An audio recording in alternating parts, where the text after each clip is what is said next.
Welcome back sa Ngarot TV. Ang pag-uusapan natin ngayong araw ay walang kinalaman sa panggilid. Pero syempre, may kinalaman pa rin sa mga motor natin. Huwag kayong mag-alala, marami pa tayong mga itatopic tungkol sa panggilid. Kaya lang kung mapapansin nyo kasi, lahat ng mga previous videos natin tungkol sa panggilid ay mga topics na hindi naman talaga nagre-require ng baklasan. Pero yung mga susunod na topic kasi natin na naka-line up na may kinalaman sa panggilid ay nagre-require na ng baklasan para mas maipaliwanag namin sa inyo. So antabay lang kayo kasi habang naka-community quarantine tayo or habang hindi pa sinasabi ng gobyerno na safe nang lumabas, ay hindi po tayo makakalabas para dayuhin yung talyer ng kaibigan natin dahil doon kumpleto ng gamit at doon tayo makakapagbaklas unlimited. Sa mga nag-request ng shoutout, isi-shoutout ko po kayo sa dulo ng video. Ang pag-uusapan natin ngayon ay tungkol sa electrical system ng motor natin.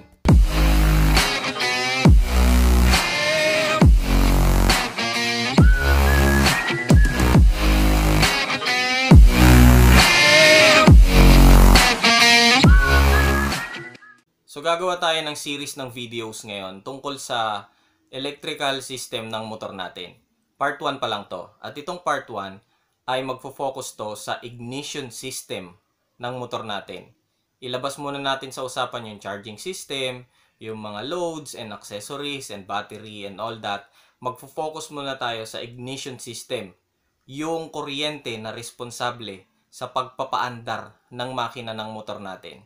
So bakit kailangan natin itong malaman? Bakit kailangan natin pag-aralan yung tungkol sa ignition system ng mga motor natin? Well, simple lang. Kapag alam mo kung paano gumagana ang isang sistema, alam mo rin kung merong problema ang isang sistema at malamang sa hindi, kapag alam mo na kung ano yung problema na yon, may idea ka na rin kung paano mo siya aayusin. Pero sa ngayon, kailangan ko munang ipaunawa sa inyo kung paano gumagana ang ignition system ng isang motor.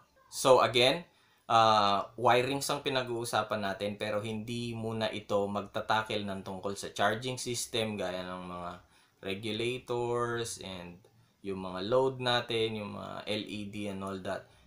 Maggagawa tayo ng part 2 nitong video which is magtatakil ng paunti-unti. Parang papa-advance tayo sa papahirap na topic. Pero dito sa video na to, magfo-focus lang muna tayo sa ignition system. Gaya ng sinabi ko kanina, yung paggawa ng kuryente ng motor na responsable para masustain niya yung pag-andar niya.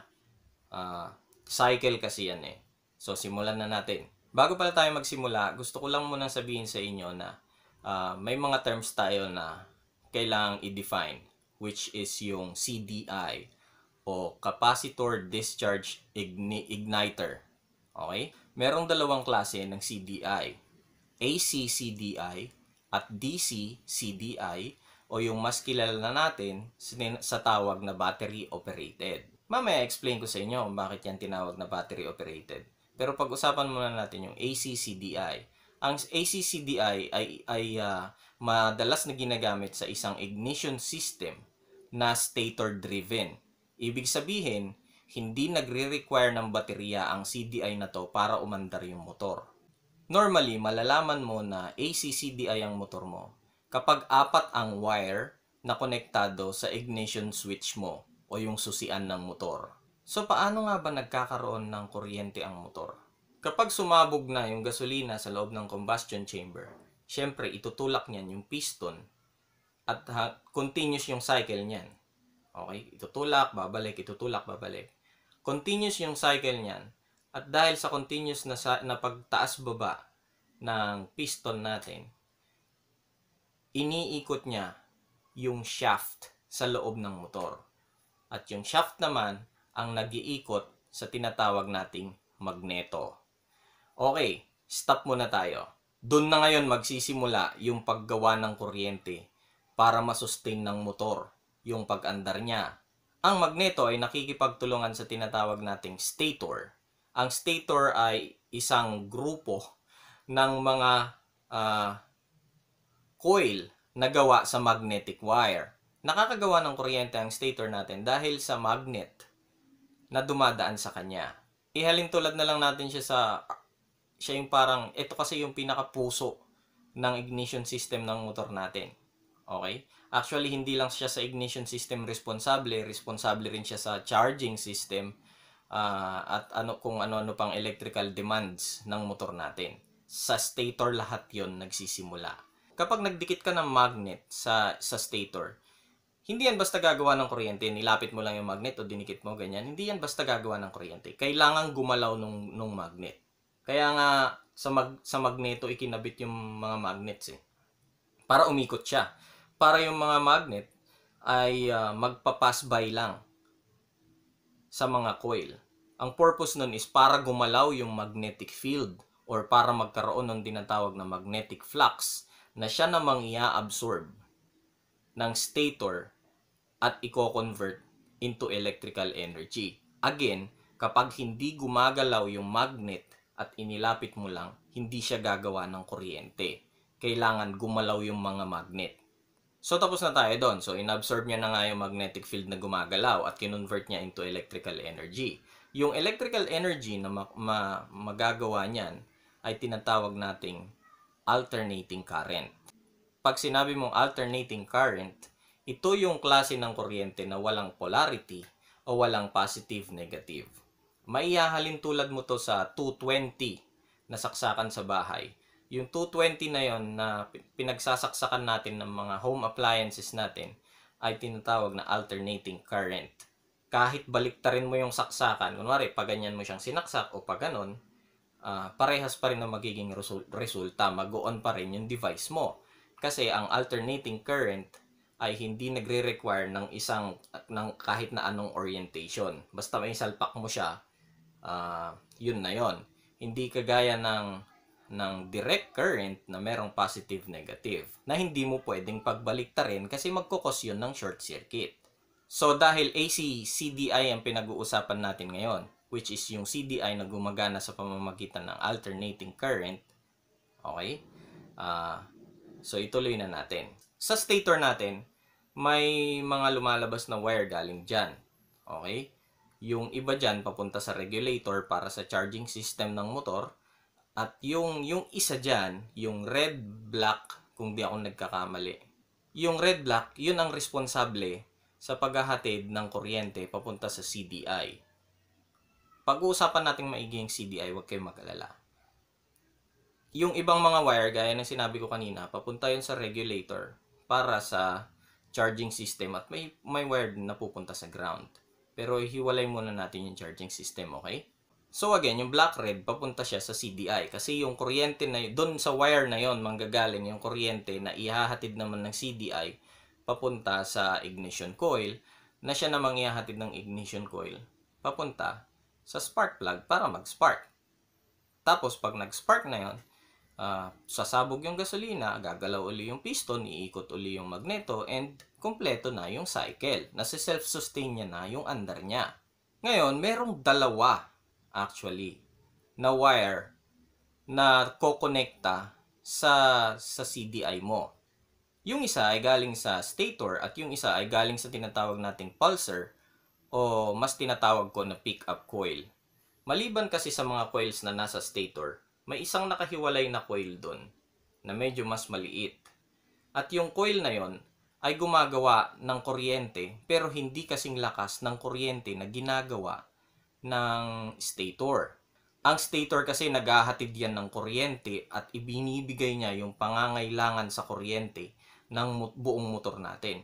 Pero ang pulsar o pick-up coil o trigger coil, gumagawa lang yan ng maliit na kuryente. Parang pangalabit lang.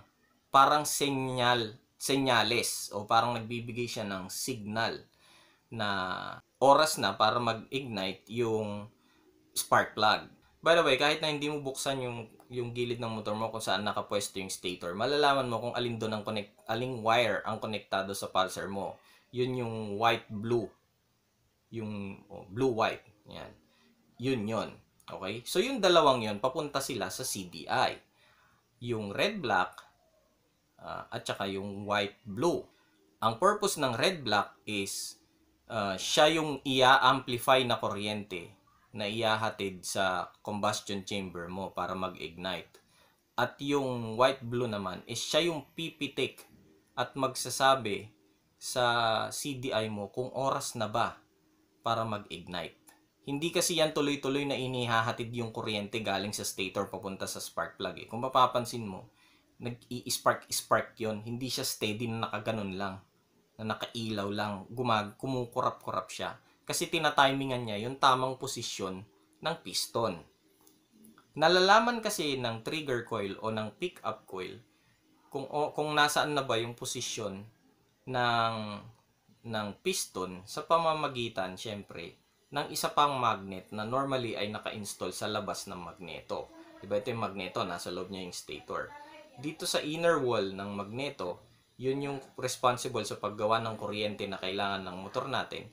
At may isa pang magnet na nasa labas niyan na tuwing dadaan siya sa tapat ng pick-up coil, gagawa yung pick-up coil ng sobrang liit na amount ng kuryente na siyang magsisend ng signal sa CDI at sasabihin, "Hoy, nakapwesto na sa tamang posisyon yung piston, oras na para pasabugin mo yung gasolina." Ngayon, bakit kailangan dumaan sa CDI? Bakit hindi na lang rekta sa ignition coil? Kasi ganito yan. Yung kuryente kasi na nanggagaling sa stator natin, hindi ganong kapino. May waveform yan eh. Kailangan medyo mas smoothen out yan. Pangalawa, kailangan niyang ma-amplify ng konti bago siya ihatid sa ignition coil. So, dadaan muna siya sa CDI. Ang purpose ng CDI is, kapag hindi pa sinasabi ng trigger na kailangan niya ng bitawan yung kuryente, ang ginagawa niya ay iniipon niya lahat, 'di ba? Tuloy-tuloy yung pasok ng ng kuryente galing sa stator papunta sa CDI. Lahat 'yon sinasalo lang muna ng CDI at iniipon niya sa isang capacitor sa loob niya. Sina-charge niya yung capacitor. Pag dumaan na yung magnet, yung trigger magnet, at na-sense na ng pick-up coil, yung pick-up coil ngayon magsisend ng signal papunta sa CDI, at yung CDI naman, ang gagawin niya is i-release niya sa isang burst ng kuryente yung kuryente na naipon niya sa capacitor sa loob. That way, pabugso-bugso niyang binibigay yung kuryente, kumbaga, na mas malakas kesa dun sa dire-diretso lang na daloy ng kuryente o yung pangkaraniwang daloy na kuryente galing sa stator. Ginagawa niya is iniipon niya muna, din ibubugso niya, ipunin niya, ibubugso niya, ganon. So, again, hindi nanggagaling ang kuryente sa pick-up coil o sa trigger o sa pulser.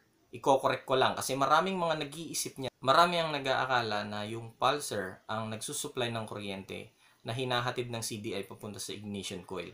Maling-mali po yun. Yung pulser lang ang nagsasabi kung oras na ba para ihatid ng CDI yung kuryente na galing sa stator papunta sa ignition coil. So ngayon ito na. Mula sa CDI, didiretso na ngayon yung kuryente papunta sa ignition coil, which is meron naman siyang primary and secondary coil na kapag na-induce ng secondary coil ay ina-amplify niya lalo yung mataas na voltahe yun, guys. Thousands of voltage yun na siya namang magpapaspark sa spark plug. Then iikot na yung cycle. Tuloy-tuloy na yung andar ng motor. Ngayon, ACCDI yung pinag-usapan natin. Ang ACCDI, gaya ng sinabi ko kanina, ay hindi actually nagre-require ng baterya para umandar. Nilalagyan lang natin ng baterya yung motor natin kahit naka ACCDI kasi may iba tayong mga electrical needs sa mga motor natin, kagaya ng ilaw, kagaya ng busina, signal lights, at syempre lalong-lalo na yung push start. So, kailangan pa rin nating i-charge yung baterya na yon galing sa stator. Pag-uusapan natin sa ibang video, yung tungkol naman sa charging system ng motor. By the way, yung wire na kulay yellow na nakakonekta sa CDI, yun yung papunta sa ignition coil. So, pag-usapan na natin yung DC CDI o yung tinatawag nila na battery operated. Bakit nga ba tinawag siyang battery operated? Bago ko i-explain yan, gusto ko lang sabihin na normally, ang palatandaan para masabi mong battery operated yung CDI mo ay dalawa lang ang wire mo na nakakonekta sa ignition switch o sa susian ng motor mo. Ang battery operated CDI ay DC. Umaasa siya sa direct current, which means nagre-require siya ng positive at saka negative source ng kuryente. Kapag walang baterya, pwede pa rin namang umandar yung motor mo dahil meron namang positive-negative na nare-rectify na galing sa regulator na nagcha-charge dapat ng baterya mo na madidirect papunta, marirekta siya papunta sa CDI, which means may posibilidad na umandar. Pero kapag umandar siya, unstable siya, at kapag nagsimula na siyang bumuhat, baka mamatayan ka. So, it's safe to say na hindi siya aandar kapag ka walang baterya. Yun actually ang dahilan kung bakit karamihan, hindi ko nilalahat, pero karamihan ng mga battery operated o DC CDI ay naka full wave na yung charging system. Yun ay dahil ang DC CDI ay dependent sa baterya at yung baterya ay hindi pwedeng malobat. Kailangan reliable siya, kailangan continuous ang supply niya ng kuryente papunta sa CDI para masustain ng motor mo yung ignition system niya. So, dahil nagre-require siya ng continuous charge galing sa baterya, kailangan mabilis magkarga yung charging system. Kaya ginagawa na nilang full wave, karamihan. Ngayon ganito, dun sa AC CDI, kahit walang baterya, aandar siya. Pero sa oras na i-disconnect mo, sa oras na putulin mo yung linya na nanggagaling sa stator, walang magsusupply ng kuryente sa CDI para umandar yung motor. Sa DC CDI naman, kahit putulin mo yung wire na nanggaling sa stator, basta nakakonekta yung baterya sa CDI mo. Pero syempre kailangan yung pulser nakakonekta kasi yun ang nagta-timing yun ang magsasabi kung oras na para bitawan ng CDI yung kuryente dahil nakaposisyon na ng tama yung piston.